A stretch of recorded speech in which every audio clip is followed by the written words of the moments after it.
អ្នកទាំងអស់គ្នាថ្ងៃនេះខ្ញុំមកដុតនំសម្រាប់សែនណាព្រោះអីសែនឆេងមីពីថ្ងៃទី1ដល់ទី5អញ្ចឹងខ្ញុំសម្រេចចិត្តថាស្អែកថ្ងៃទី2ហ្នឹងគឺជាថ្ងៃល្អគឺខ្ញុំរៀបចំសែននៅផ្ទះតិចតួចអញ្ចឹងអ្នកទាំងអស់គ្នាហើយអត់ចង់ទិញនំគេលក់ស្រាប់ទេអញ្ចឹងក៏មកដុតខ្លួនឯងនិយាយពីសាសាច់នំគឺទន់ល្មើយឆ្ងាញ់មែនទែនអ្នកទាំងអស់គ្នាសម្រាប់រសជាតិវិញគឺអត់សូវផ្អែមទេមកល្មមឆ្ងាញ់ណាហើយញ៉ាំទៅក៏អត់មានអ៊ូកអីដែរគឺឆ្ងាញ់មែនទែនប៉ុន្តែអ្នកទាំងអស់គ្នា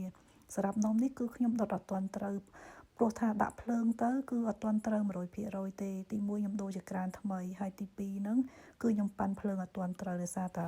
ខានដុតយូរហើយណាមួយពេលដែលយើងធ្វើអត់ទាន់ត្រូវអញ្ចឹងណានំដល់ពេលយើងដុតហើយវាឡើងអត់ស្អាតហើយពេលដែលវាឡើងហើយវានឹងស្រុតចុះទៅវិញអញ្ចឹងណាអញ្ចឹងខ្ញុំនឹងរៀនធ្វើបន្តទៀតរហូតតទៅកើតនឹងព្រោះអីនំហ្នឹងគឺឆ្ងាញ់